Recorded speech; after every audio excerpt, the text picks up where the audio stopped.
wabarakatuh. Alhamdulillahirabbil alamin. Shalatu wassalamu ala asyrofil anbiya'i wal mursalin sayyidina wa maulana Muhammadin wa ala alihi wa sahbihi ajma'in. Amma ba'du.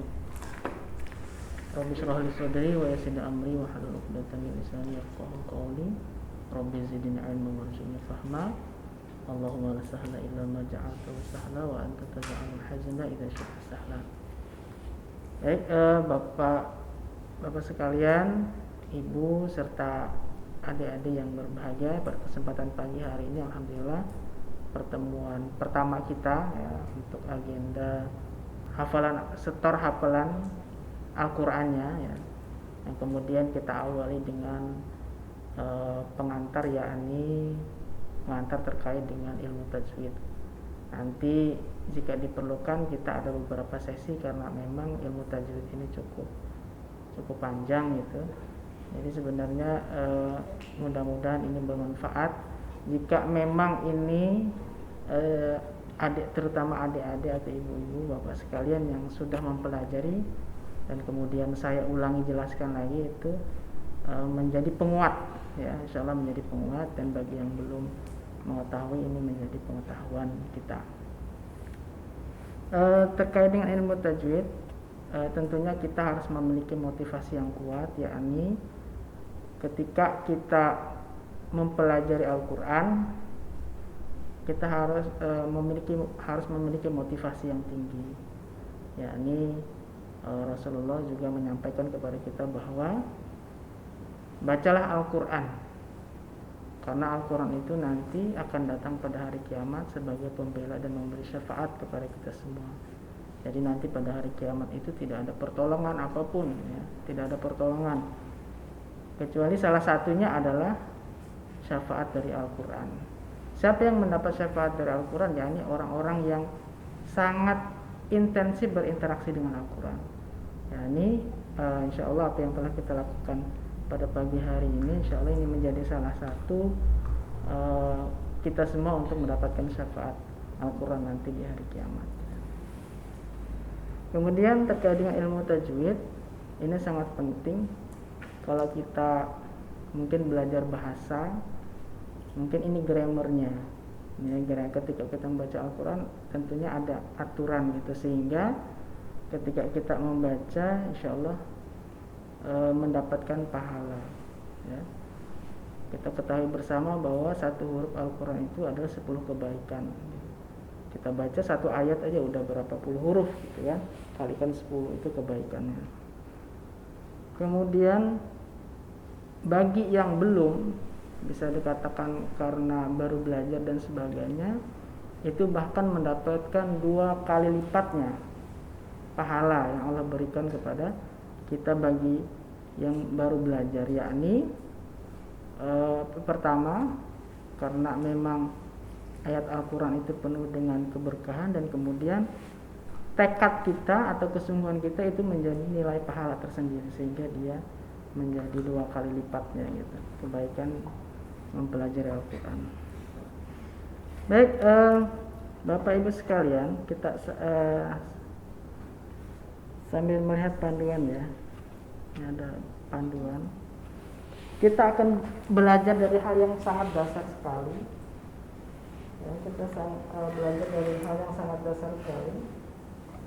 Tajwid itu artinya yakni membaguskan atau membaguskan bacaan kita ya, sesuai dengan kaidah yang sudah ditentukan, yang setelah diajarkan Nabi, kemudian diajarkan kepada sahabat dan sampai kepada kita semua dari guru-guru kita.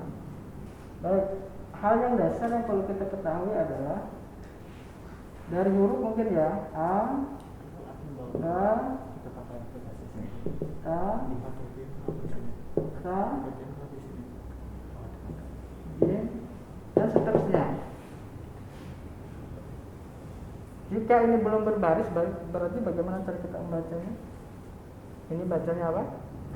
Alif, bukan A ya, karena dia belum berbaris. Ini huruf aslinya. Huruf aslinya seperti ini. Jadi jika kita baca ini alif, ini ba, ta, sa. Ini apa? Jim, bukan ja ya. Jadi kalau dia belum berbaris dia disebut jim. Ini akan berkaitan nanti ketika kita mempelajari ketika kita misalnya yang pertama ya terkait dengan misalnya hukum ijhar ya. Ijhar ini pertama dulu, contoh pertama. Maka yang kita sebut itu adalah huruf ijhar itu ada berapa? Ada ini hamzah, ha, ain, wain, kha. Nah, jadi kalau kita menyebutnya nanti misalnya hukum ijhar seperti apa, yakni nun mati atau tanwin ini bertemu dengan huruf ini, hukumnya apa? Berarti bacanya bukan na tapi nun.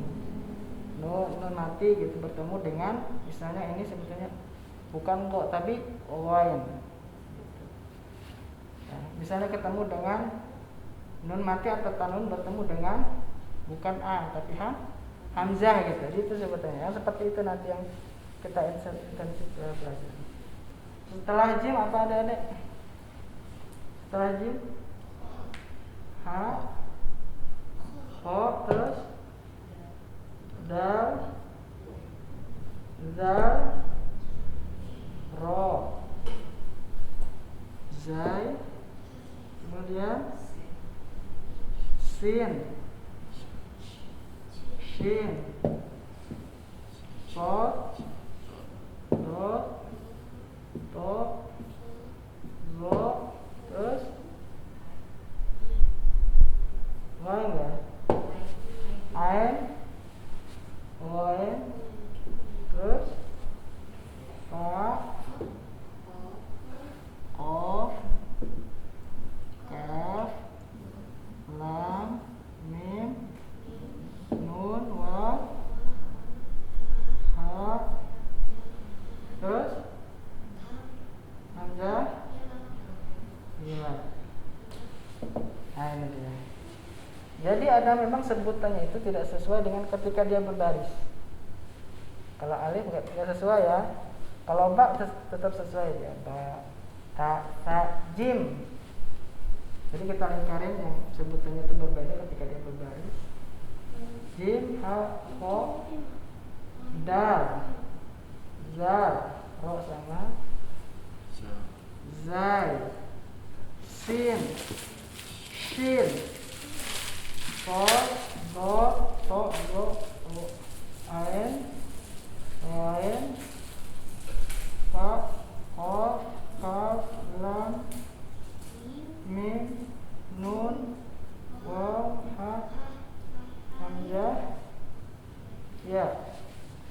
Tapi ada insya Allah sudah hafal ya, karena di TPA mungkin sudah tahu persis tentang itu.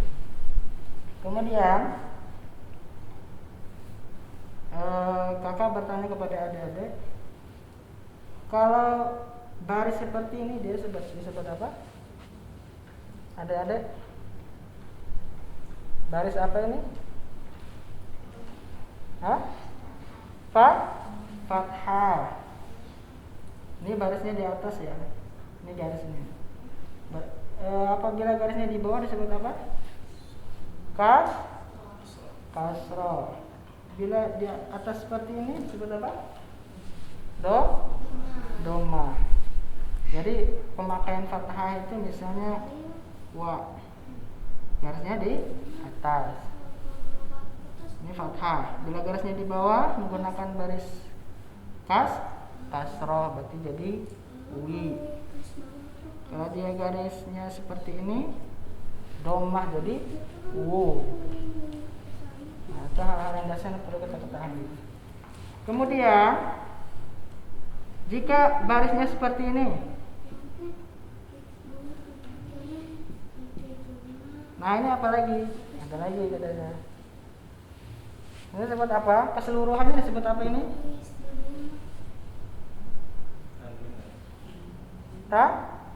Tanwin dia. Tanwin ketika disebut keseluruhan ini tanwin. Tapi kalau dirinci dia menjadi ini fathatain.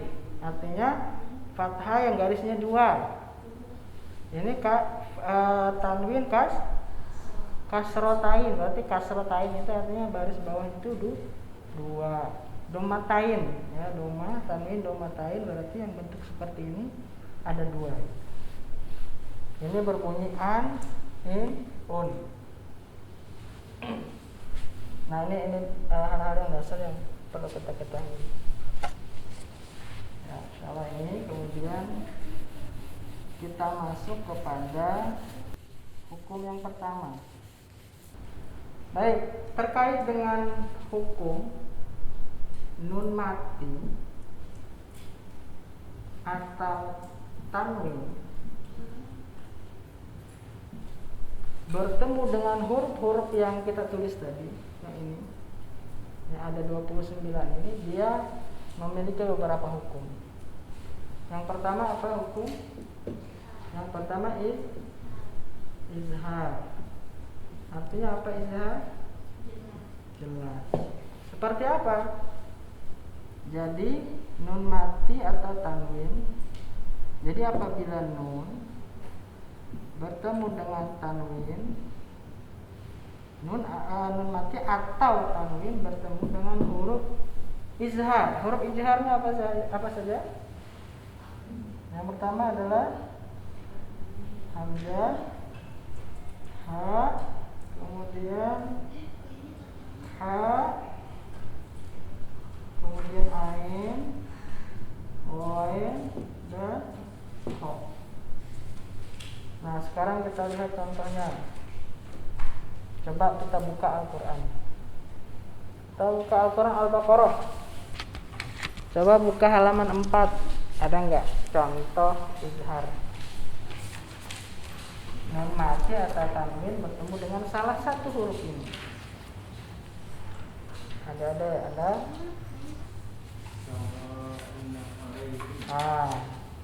Kita tulis ya. Sawa un alaihim. Sawa un alaihim. Nah, ini huruf apa bertemu? Ini yang bertemu adalah tanwinnya.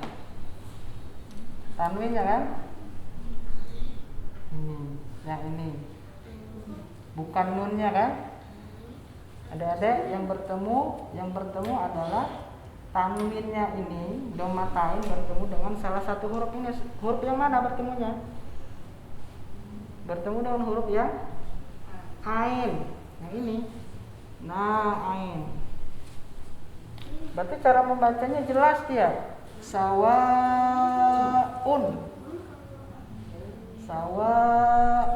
alaihi. Jelas dia. Terus apa lagi? Satu contoh lagi supaya kita melihatnya lebih jelas. Kita lihat ada kata-kata azabun azim, sama dia. Azabun, nggak apa-apa. Contoh, ya. Azabun azim.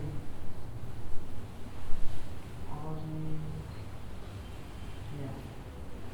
Azabun azim. Nah, ada yang mana ketemu? Yang ketemu nun mati atau tanwin? Di sini. Tanwin. Lebih spesifiknya tanwin apa? Yang domatain ini ketemu dengan huruf apa? Ain. Jadi domatain ketemu dengan huruf ain. Berarti cara membacanya adalah jelas, tidak berdengung atau tidak seperti hukum-hukum yang lain. Jadi jelas. Sawaun alaihim. Nah, itu ya terkait dengan yang izhar. Satu lagi kita bahas terkait dengan yang idgham.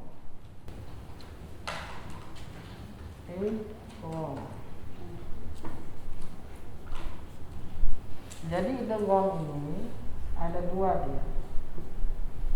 Idgham bi gunnah, ada idgham bila gunnah. Apa arti idgham? Artinya memasukkan atau mentasdidkan. Arti idgham ini adalah memasukkan atau mentasdidkan.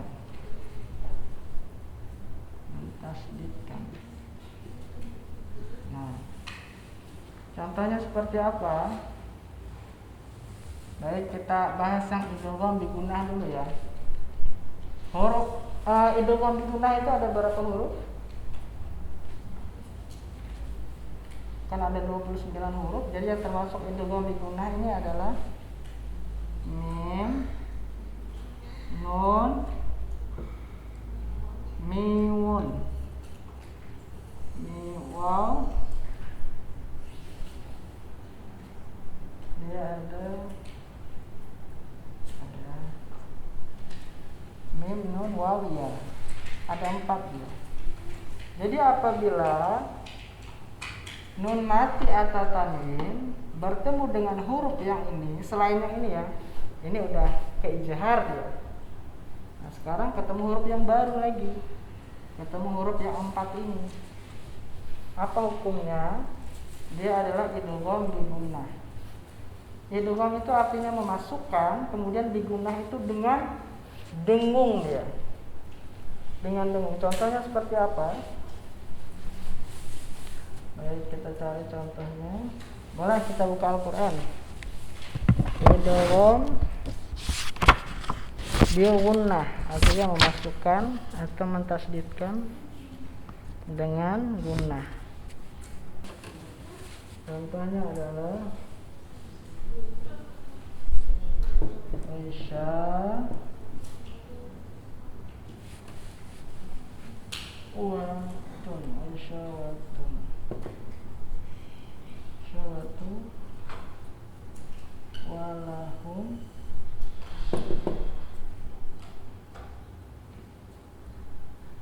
walahum. Nah, ini yang ketemu yang mana? Nun apa tanwin yang bertemu di sini? Yang bertemu adalah tanwin. Spesifiknya apa tak? Dom matain bertemu dengan huruf waw yang ini. Ya. Ketemu dengan huruf ini ternyata. Maka cara membacanya adalah, jadi tidak berbunyi tun lagi dia. Tidak berbunyi tun karena maknanya memasukkan dia. Kemudian mentasdidkan. Jadi bacanya insyawatu walahum, insyawatu walahum. Jadi masuk dia, tanwin ini masuk ke huruf waw sini. Gitu. Nah, ini contoh ya untuk yang digunnah. Jadi dia disertai dengan insyawatu walahum. Nah, sekarang yang selanjutnya kita bahas tentang idgham bila gunnah. Artinya ketika idgham bila gunnah kita masukkan bacaannya itu, tetapi tidak dengan dengung. Tidak dengan dengung. Kalau di atas tadi dengung, maka bila gunnah tanpa dengung. Contohnya seperti apa? Hurufnya ada 2. Lam dan ini ya, lam dengan ro. Apabila nun mati atau tanwin bertemu dengan lam atau ro, dia disebut dengan idgham. Hukum tajwidnya idgham bila gunnah besar. Mir rabbihim, mir rabbihim, mir rabbihim. Nah, ini yang ketemu yang mana? Nun mati, berarti bukan tanwin ya. Berarti yang ketemu itu yang nun yang ini.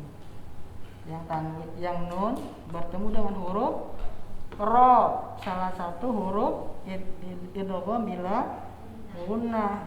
Jadi nun mati ini langsung dimasukkan ke ro tanpa dengung. Mir rabbihim. Jadi bukan mir rabbihim, bukan.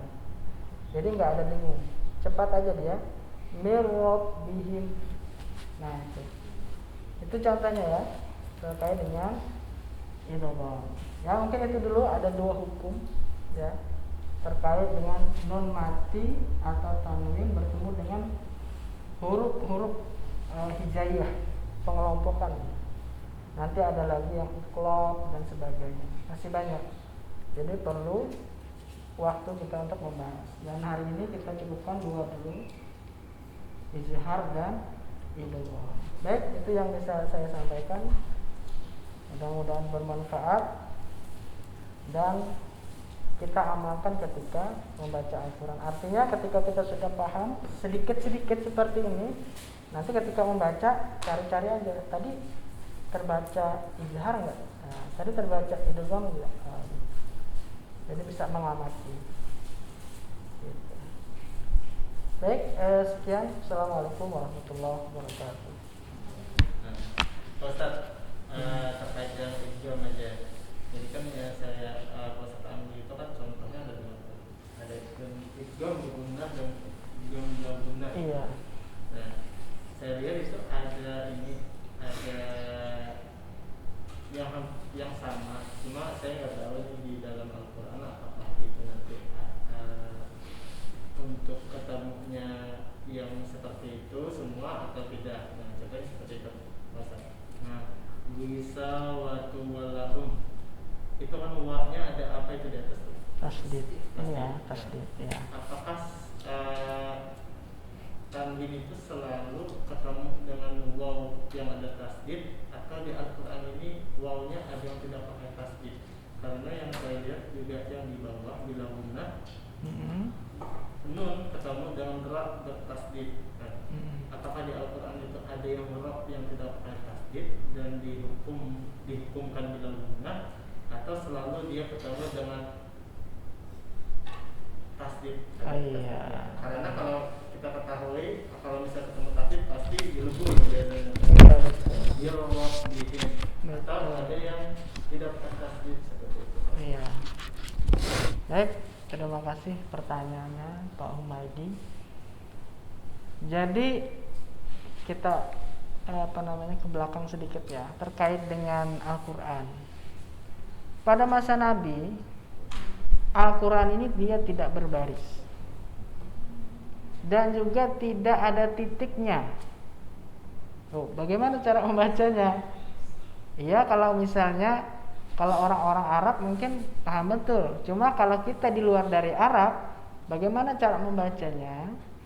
Maka dengan ijtihad para ulama kita ya pasca Nabi, timbullah pemikiran-pemikiran ijtihad bagaimana orang yang selain orang Arab ini bisa membaca Al-Quran. Karena pernah terjadi adanya perselisihan cara baca. Jadi sahabat itu saya agak lupa ceritanya seperti apa. Jadi sahabat ini berangkat perang kan dari Madinah, keluar dari Arab, kemudian bertemu dengan para sahabat yang lain gitu. Ternyata ada cara bacanya yang berbeda. Nah, hampir marah dia dan mungkin hampir ingin menonjok ya, karena bacaan kamu berbeda dengan bacaan Nabi gitu. Nah, ya, maka timbullah ijtihad bagaimana orang yang selain orang Arab itu bisa membacanya dengan benar, yaitu ada ijtihad terkait dengan baris, tasdid dan sebagainya.